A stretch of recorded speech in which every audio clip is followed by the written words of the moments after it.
Welcome to No Broken Legs. I am your host, Evan Belfiore, and joining me on this late Friday night as, hey, look at that. The Raiders just scored again on the Chargers, Jimmy. How are you tonight, Jimmy?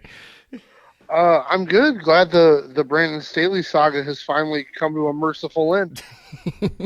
It's been a long saga, and it wasn't a good saga, but it was definitely a longer tenure than I think even his most ardent supporters assumed would happen. Yeah, oh, for sure. And that's just the way it just seemed to be a microcosm of everything. Like, it's the core thing for him is defense, and they just could not stop a soul. No. Well, Aiden O'Connell looked like the greatest quarterback ever last yeah, night. he was just throwing dimes and it was just dropping bombs. It was pretty crazy.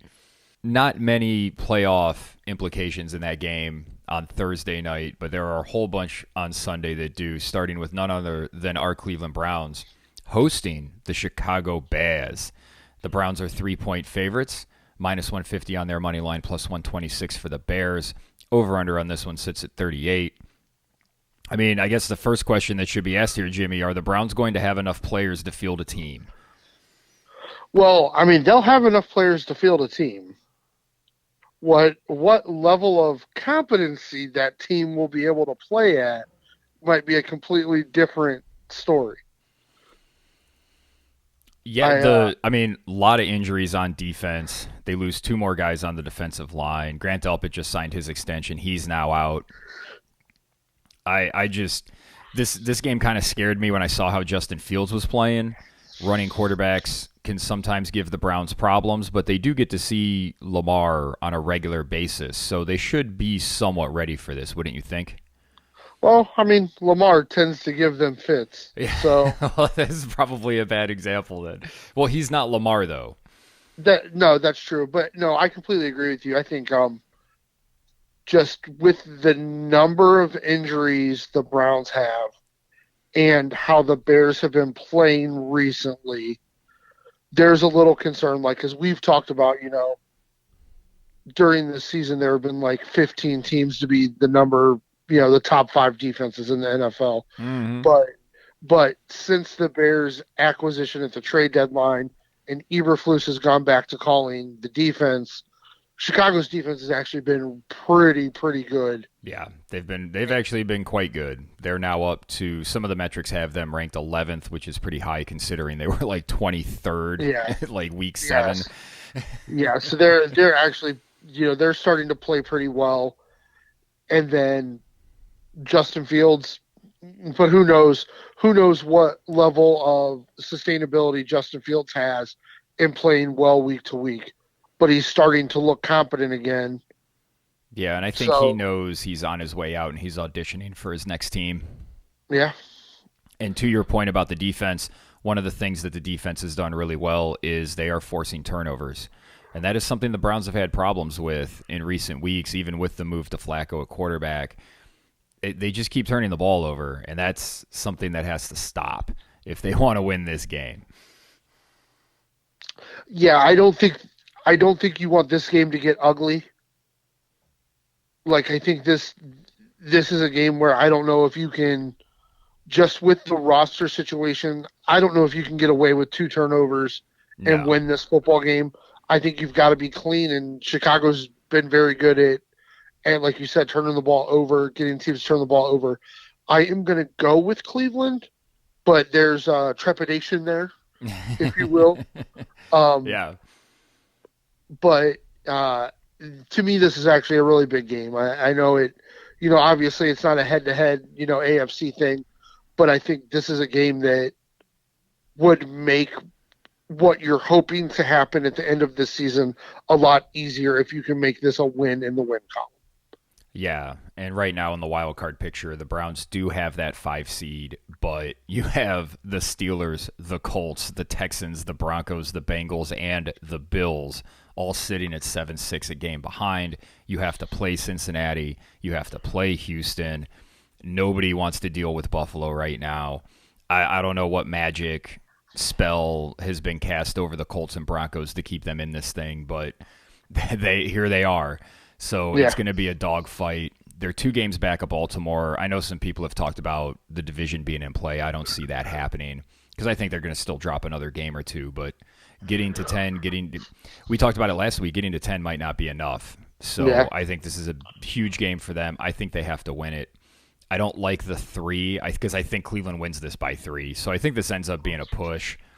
I will take Cleveland with the -3, but I won't be betting it. What I will suggest everybody do is what I've been doing the last 2 weeks, which is putting together Joe Flacco parlays because he's fresh and he's got Kevin Stefanski who wants him to throw the ball all over the field.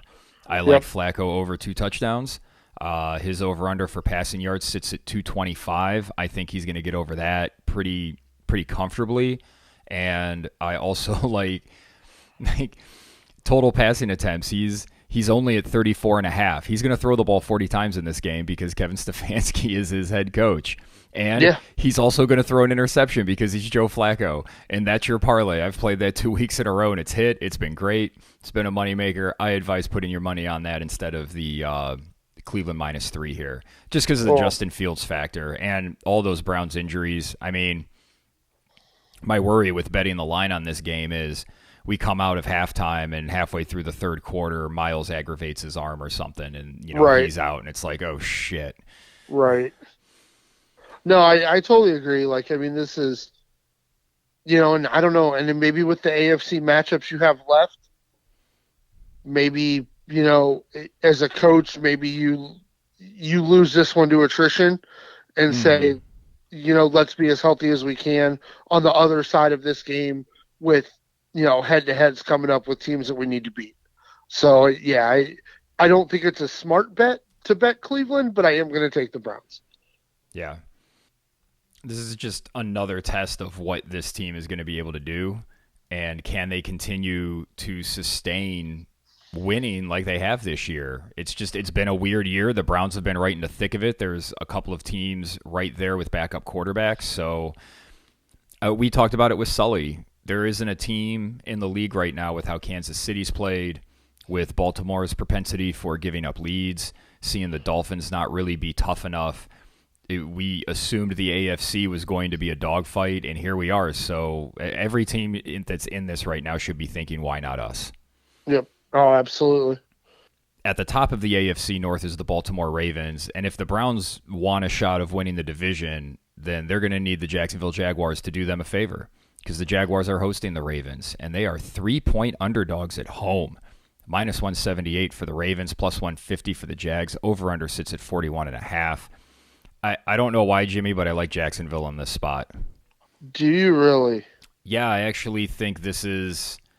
We've seen it all year, and this is my trend bet that the team that's sort of at the top just gets knocked down. It's just been king of the hill all year with the top dog getting knocked down and somebody taking over. So I actually think Baltimore is going to drop a game here just because of that. I don't know if that makes any sense, because I don't know. I don't necessarily, with my analytical brain, is like, what are you doing? No, but I mean, it makes sense because it's what our eyes have seen all year. But I think Baltimore in this game has a chance to truly separate as the best team in the AFC, and I think they're going to do it. I think it's going to be a statement win. I think they're going to win this game by 2 scores. Ooh. That'd go a long way of getting them ahead of Miami, because Miami's got a tough road coming up. So going to 11-3, you're looking at maybe, I mean, this year 13 might be enough to get the 1 seed. Yep. Among that morass of teams at 7-6 I brought up are the somewhat fading Pittsburgh Steelers, who their offense looked good for like a game, and everybody was like, oh man, it's great, Matt Canada's gone, we're good now. And it's not gone very well since then. The Pittsburgh Steelers are traveling to Indianapolis to take on the Colts, who just continue to build the legend of Gardner Minshew, even though I don't think he's any good. Oh, man. The Colts are 1.5-point favorites, -120 for their money line, +100 for the Steelers. Over-under on this one sits at 42.5. Jimmy, who do you got in this one? Every fiber of my being says this is Pittsburgh. So for that reason, I'm taking the Colts. That's fair. That's very I fair. I this liked Pittsburgh this week, but I'm not touching this game with a 10-foot pole. this just I mean this feels like a game that Mike Tomlin has never lost as a head coach in the NFL, Exactly. but things are just not right with Pittsburgh right now, Yeah, but that's the and thing. They look so good they one will. week, and then they look Yeah. shitty the next week, and then they look good the next week. So I think your brain's telling you the right thing, but you've been burned by them thinking that. So where's Kevin Stefanski? We need him to break this down because he knows what we know that they know that we Right. know that everybody else knows.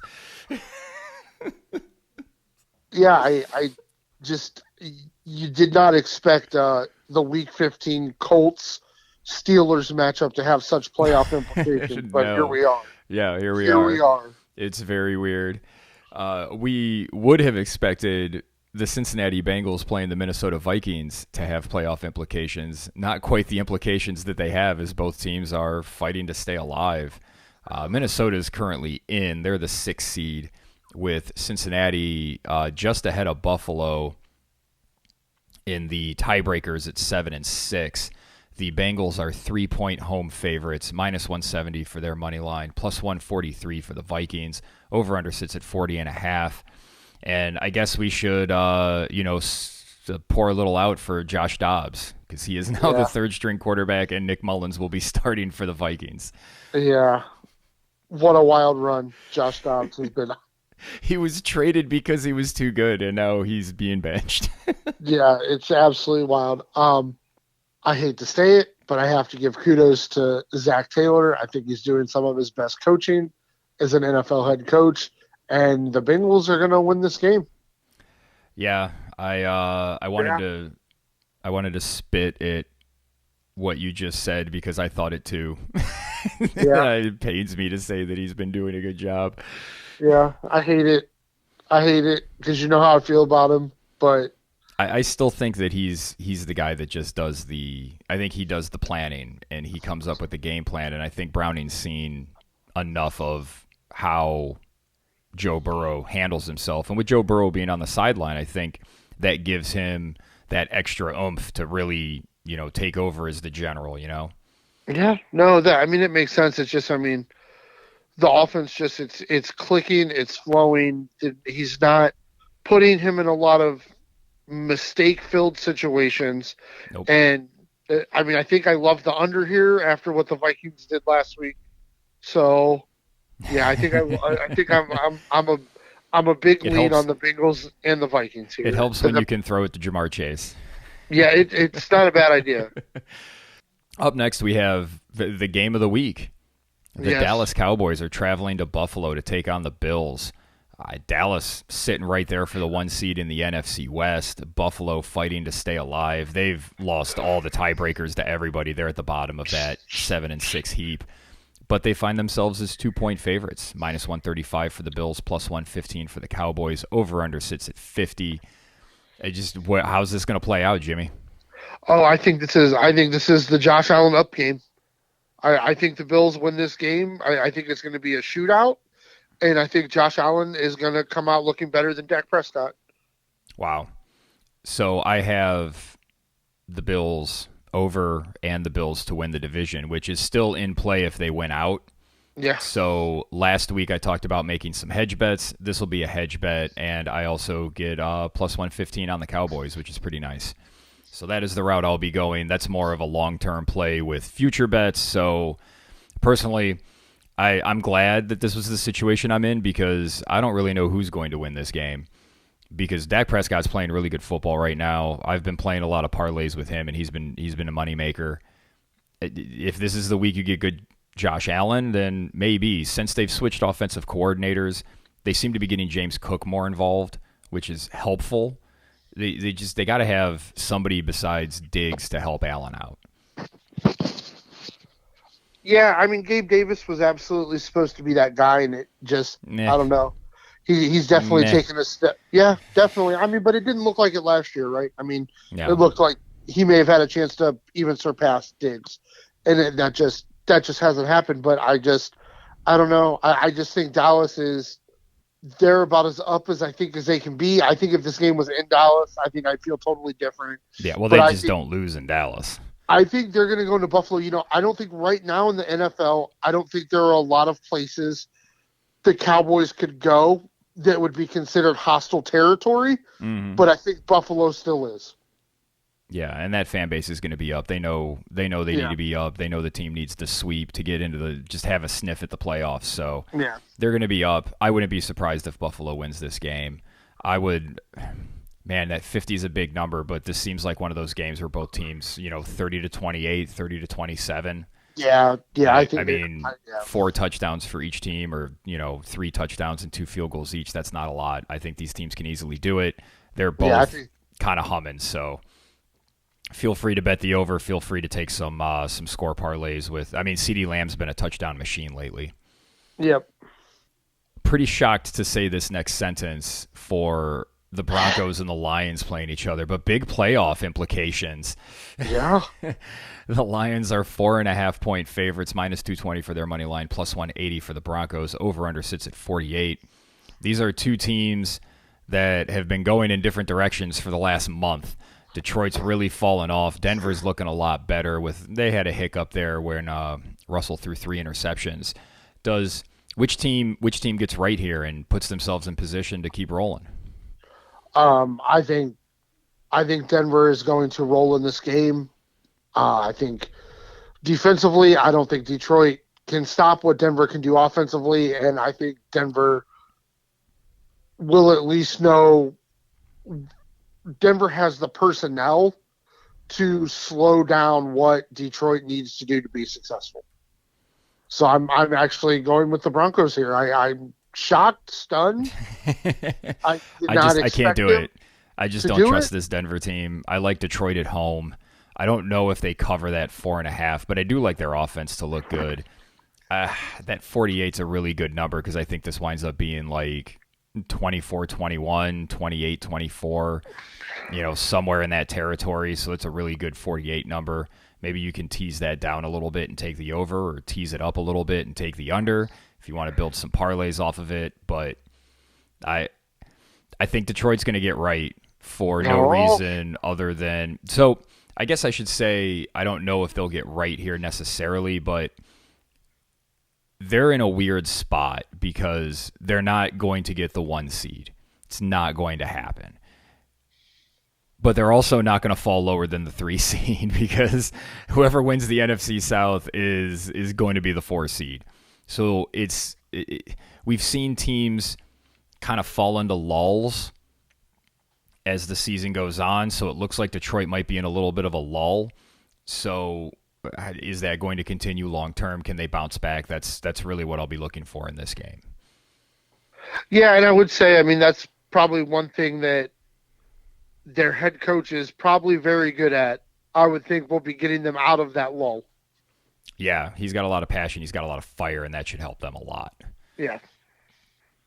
Well, we can't talk about lulls without talking about the Kansas City Chiefs, who all of a sudden just can't score. They can't catch the ball, and they can't score. They are 8-point favorites against the New England Patriots in New England. The Chiefs are minus 430. The Patriots are plus 328. Over-under sits at 37. I don't see how you can't take New England here with how Bill Belichick has that defense playing right now. God, I hate it because you're right. You just have to. I mean, even when the Chiefs were rolling, they were 50-50 on covering bigger, more than a touchdown spread. Yeah, I think the Patriots. I think it's the safe play here. Sully, when he was on with us, really kind of nailed it. Just never replacing Tyreek, and then the loss of Eric Bieniemy has seemingly been a big, big deal. I think Rashee Rice has a chance to emerge, but he's not there yet. And we know New England's going to take Travis Kelce away in this football game. Will be no. They're not going to let them get away. They're not going to let him get any cheap catches over the middle that a lot of teams do. He'll throw 2 guys at him and not worry about anybody else. But here's an opportunity for that Kansas City wide receiver room, right? Like they could just catch the ball. Just catch the ball. Just try to catch the ball. But I agree. I think New England, it's kind of stupid how a team can have the record New England does, but have a defense that's played so well. Well, I mean, that's Bill Belichick. Yeah, that's fair. And, that's also Mac Jones, who we said for a while wasn't a very Well, good. He's yeah. just, it's So not, I mean, he's, in my opinion, he's a backup quarterback. He's a good backup quarterback. He's Case Keenum. yeah, That's where I think he is. You can kind of patch together an offense around him for the short term, but I mean, he's never really played 2 consecutive months of really, really good football. He had like a 6 week stretch was about the best he did. yeah, The team that is lurking a little bit in the AFC is the Miami Dolphins, and we're not really yeah. sure what to make of them. They're currently 9.5 point favorites against the Jets in Miami. The Dolphins are minus 455, Jets plus 345. Over under sits at 37. Looks like Tyreek Hill's going to play, but I don't know how effective he's going to be against that Jets secondary, who did a pretty good job of containing him in their first meeting. What are your thoughts here, Jimmy? Yeah, I'm actually going to take the Jets to cover. I don't think the Jets can win it, but I think the Jets will cover. The Jets are playing tough. They're still fighting, and as much like we know what Miami can do to bad teams, but I think that loss last week has to have a little carryover into this game. Well, I think it's as simple as when Tyreek Hill's on the field at 100%, they're one team. And when he's either off the field or not 100%, they're another team. And Tua goes from looking like a force multiplier to just another guy pretty quickly. Yeah, I mean that's fair, but it shouldn't be like that because they have so much talent other than Tyreek. Yeah, I don't know if it just. You would think they'd still be able to run the ball with Mostert and a Shane. Those guys are really good, but Yeah, you know what it is. I wonder if it's that they just can't. I wonder if it's a little bit like the 2016 Cavs against the Warriors, where they're used to going out there and running and shooting, and it's flowing. And when you can muck up the works there, you can really disrupt what they're trying to do. And now all of a sudden they're pressing, and now they're not in the flow of the offense. Now they're pressing, and once they start pressing, now you can really press your advantage against them. So I think that's what the Jets are going to do here. I yeah. don't think they win this game either, unless I don't know, is Zach Wilson all of a sudden pulling a rabbit out of a hat and being good. Like, I don't think that's going to happen, but I don't know. I know Sully will be rooting for him. Yeah, yeah, that's for sure. But yeah, yeah, no, I think that's probably a very good, definition that, Miami, especially as you're, getting into the playoffs, Miami's got to find a way to win an ugly football game. Yeah, I think that's a good point, especially if you have any thoughts of betting on them in the playoffs. Yeah, they have to show that, you know what, we can line up and we need these 3 yards just by running a, power I formation they need play. Leroy Horde. Yeah, and we can do it. Yeah, for sure. Shout out to Leroy Horde.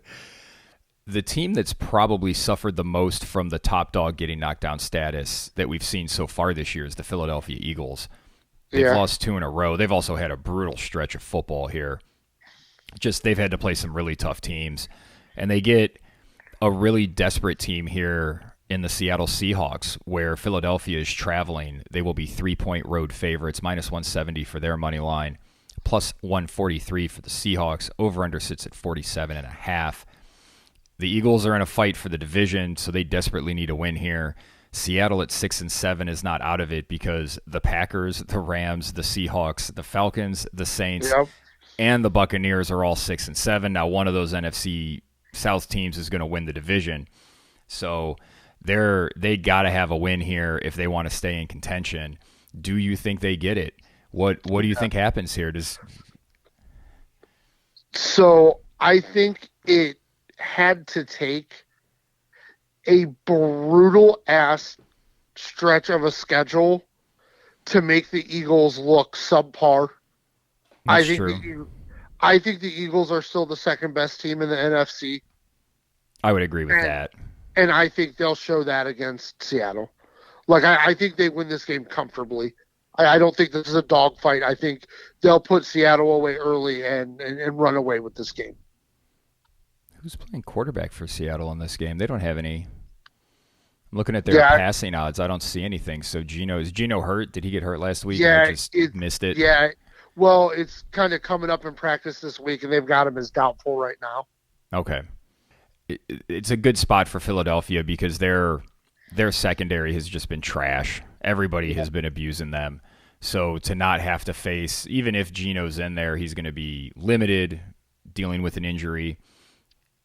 I like the Eagles to bounce back here just because they've lost to good teams that were playing really well. And Seattle's doesn't look like a good team right now, and they don't look like they're playing well. No. Oh, let's wait for it and savor the AFC South. Oh, Let's that's oh, oh. let's next talk about the San Francisco 49ers traveling to Arizona. This should be a gambler's paradise because the Niners are 12.5-point favorites, minus 800 on their money line. The Cardinals plus 550 at home. Over/under sits at 48. Is there any reason to not just bet on everybody, all the skill players for San Francisco to score here, Jimmy? No, bet all of them. Bet San Francisco to cover. Bet the over. The 49er train just keeps on rolling in this one, bud. Is this one of those where you would advise our listeners to just bet? Don't be putting this as a money line, and even teasing this down 7 points seems like too much. I feel like you could tease this down 3 just to get to 9.5, and you'd be plenty good. Yeah, I really don't even think you need to tease it though. They beat them by like 30 that first time. This might be one of those where I just run it up to minus 20 and see what those odds are. Yeah, you could probably play with it. I mean, they are making statements right now, and I think Kyle Shanahan is absolutely trying to make Brock Purdy the MVP of the NFL. That's just so ridiculous. He's not the MVP, and I wish we could just stop having to have this conversation because the MVP is really Christian McCaffrey. Yeah, but I think Kyle Shanahan knows McCaffrey's not going to get it, and he knows. Yeah, that's fair.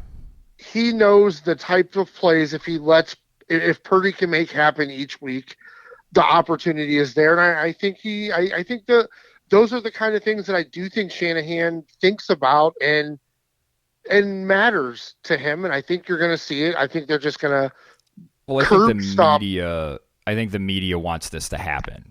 Yeah, it was like a couple of years ago where Mahomes was clearly the MVP, and they had sewn up the division because they were like 15-1 or something, and all of a sudden, the last 3 weeks of the year, Aaron Rodgers sneaks Green Bay into the playoffs, and it's like he's the MVP, and it's like, what are we talking about? Like, what the fuck just happened? Like, the media just willed it for the story, and I think I think you're right. I think they're going to will this Brock Purdy thing as MVP. Like, that's just where they're at. Yeah, it's definitely happening, but I mean, San Francisco is just, they're a problem for everybody right now. It's going to be a long day for Kyler Murray. There's just, what are you going to do? When they're healthy, they are. Niners minus 20.5, plus 208. Just throwing that out there for y'all. I got no problem with that. I have zero problem with that. Oh, we missed an AFC game. The Houston Texans are traveling to Tennessee. The Tennessee Titans are 3.5-point favorites.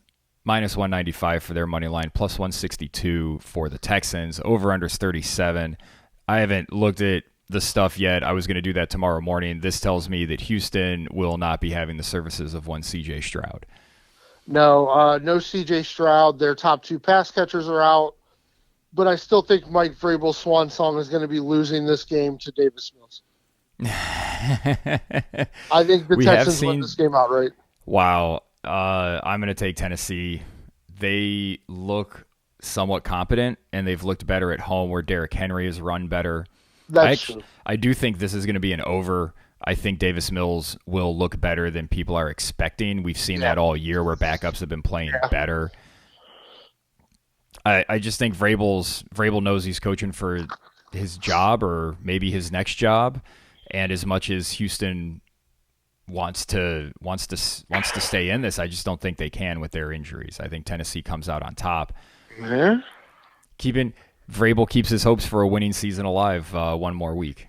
Yes, he does. But I think DeMeco Ryans' march to Coach of the Year continues, though, is what I think. Yeah, if he gets them in the playoffs, he definitely, he's just like another guy. I guess Yep. we all thought, well, most people thought they wouldn't be very good. Their over-under was, what, 6.5? Yeah, it was 6.5. Yeah, so I would give him the nod ahead of Stefanski, even with all the injuries the Browns have had. The last game, is it the last game on the docket before we get to the NFC South? Oh, I should mention, because I didn't say it earlier, but the Vikings, Bengals, Steelers, Colts, and Broncos, Lions are the 1 o'clock, 4:30, and 8 o'clock Saturday games, respectively, because Saturday football has started up. Here. Has caught me by surprise. Here. Yes, me as well.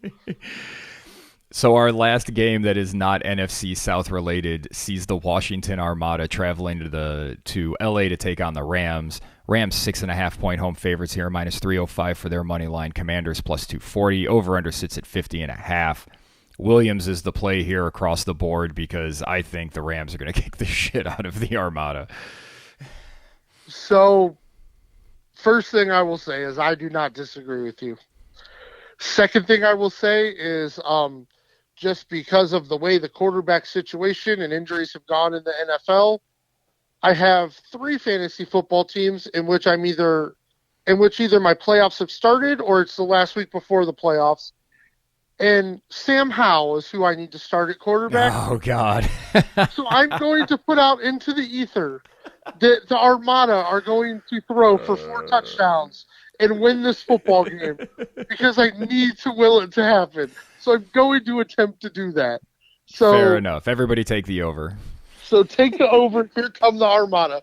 I guess we'll start with the New Orleans Saints taking on the Tommy DeVito incorporated New York Jets. The Saints are 5.5-point favorites, even though everybody on that team seems to hate Derek Carr. They're minus 250 on the money line. Giants plus 205. Over-unders 39. I don't want anything to do with this game other than to see all of the memes of Tommy DeVito's agent. That's all I want from this game. It's incredible what the NFL can give us in 15 weeks. It's incredible what they are able to do for us. It didn't even seem real. Like, what? That's his agent? What? Like, that dude's an extra from a Martin Scorsese movie. But here we are. Here are the Giants playing inspired football. The Saints have to win this football game. Yes, they do. And I don't have a clue as to what's going to happen on that football field. I'm going to take the Giants, but unless you're more dialed into this game than I am, don't throw this one in your parlays. No, I like the Giants here too. I think Brian Daboll continues to be a hell of a coach and gets just the absolute most out of crappy quarterbacks. It's something else, man. And they're going to probably be talking about firing him because he hasn't gotten enough out of Daniel Jones, who's just not good. Like, that's what they're going to learn. If they get rid of Brian Daboll next year, they're going to find out that, we got rid of the guy who actually knows what he's doing. And no, Brian Daboll has got all there is to get out of Daniel Jones. Yeah, you're not going to get any argument from me. That's like, you got a playoff appearance out of Daniel Jones. Yes. That's Ooh, maybe if they move on from him, could he be a sneaky hire for the Chargers? Yes. That's what I'd be looking for because he's now done it in multiple places. And if I'm the Chargers, I'm looking for an offensive coach. And I know everybody's looking at the guy in Detroit, but I would be looking at Daboll and Bieniemy. Yeah. Me too. Second place in the three-way tie for the AFC South lead is the Atlanta Falcons, who are just trying to ruin my futures bets. They are traveling to Carolina in what better fucking be a win, where they are 3-point favorites, minus 155 for their money line, plus 130 for the Panthers. Over-under on this is 33.5, if that gives you any indication of how exciting this game will probably be. For my over-under bets, I need Atlanta to win this. I really need Atlanta to win 2 of their last games. I think they can do it. This is one of them. I think they actually roll pretty easy in this one. I think Bijan Robinson looks good. I don't think anything that's going to happen for anybody in the NFC South is going to be easy to end this season. Carolina's really, really bad. Yeah, but man, they don't like to go away easy. I know, but they're bad. No, they're just a bad football team. I will say this better be an easy win for the Atlanta Falcons. Yeah, it should be. This better be. You better win this game by 14, and it better look easy. Up next, we have the division-leading Baker Mayfield-led Tampa Bay Buccaneers. Let's go. They are 3.5-point road dogs to the Green Bay Packers at Lambeau. The Packers are minus 190. The Bucs are plus 158. The over-under sits at 42. I'm all over Tampa on this. I think that Tampa defense is rounding out and playing some pretty good football, and I think they're going to expose Jordan Love. Yeah, I'm with you. You know, whether people like it or not, healthy Baker Mayfield tends to win games that he's not supposed to win. I think Tampa. I think that was last week was an absolute marquee game for Baker Mayfield. Yeah, nice drive to win that game. Nice drive to win the game, which really he's been doing all year. He's been playing well in crunch time. I think they're going to get this win, and I think Tampa Bay is going to get themselves a division championship this year, bud. And a win Sunday would give Tampa Bay's over would hit, which we both took. Yep, and that 10-1 still out there that I had from beginning of the season that I just threw on them as a throwaway. I thought Atlanta would win the division, but I was like, that division's terrible at 1,000 to 1. I'm going to take, or not 1,000 to 1. Sorry, at plus 1,000. That's a bet I'm going to make with the winnings I had from last year. Yeah, and I just think with how much bias we have against Derek Carr, I think for both of us it was like, well, it's either Atlanta or Tampa Bay. Yeah, because we're not Derek Carr guys. We never have been. We didn't like him in Vegas. And I would just like to point out that Derek Carr and Jimmy Garoppolo are 2 guys that a lot of people were high on, along with Mac Jones, that we were not. We told you that they would show who they really are, and they did. And that Raiders offense has looked a lot better since they moved on from Garoppolo. Well, and we'll see what happens with the Saints. I can't imagine they're gonna bring Carr back. We hate to toot our own horns when we're right, but toot. So that's the week 15 slate. This is the start of a stretch where we're gonna see a lot of teams fall. We're gonna see some teams rise, and it's gonna be some exciting football. It should be pretty enjoyable to watch. Yeah, I just this Cleveland Browns game. This will my thoughts on Kevin Stefanski have not really changed this year. If he can coach the 52 that he's putting on the field this week to a victory, I may have to back off a little bit. It'll depend how it looks. Well, that's true too. They've still had some fluky wins to get to 8, and if you keep getting fluky wins, like, okay, you're getting fluky wins, and kudos to you, but when we're talking about sustained winning, what can you do over the long term? I guess fluky wins don't mean as much to me. I guess I just feel like they can't win this game fluky. I think in my brain, I just don't think that. Yeah, that would be weird. If somebody wins this game fluky, you would assume it's Chicago. Yeah, I just feel like if they win this game, it's going to be a clean Browns win. Like, it's going to be like a 21-0 drubbing. Like, I don't think I believe they can win this one ugly or fluky. So I think that's why my brain's going there. Like, man, if Stefanski can get this win, it would be a great job. Yeah. And we'll see. Like I said, I think he should play for his contract next year, but if they make the playoffs, he's going to get an extension. Oh, yeah, absolutely. Well, I guess we can just wrap it up there. Thanks. I think so. Yeah, man. Thanks a lot for joining me. We'll get into some over-unders here as they start hitting or not hitting. Yeah, we got a bunch, man. We got a bunch that are real close. Oh, yeah. And that's, it's week 15. That's where we're thinking about it. So we got a month left of football, and we're going to enjoy it every step of the way. Absolutely, man. All right. Well, Jimmy, have a good night. As always, thank you for joining me. No place I'd rather be, brother. And I want to thank all of you for listening. We want you to have a good, it's the eve before Christmas weekend. So get your holiday shopping done.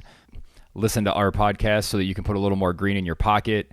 Make it a very Merry Christmas. So for Jimmy Champ, I am Evan Belfiore. Thank you for listening to No Broken Legs. Every action has a repercussion. Miracle bullets don't make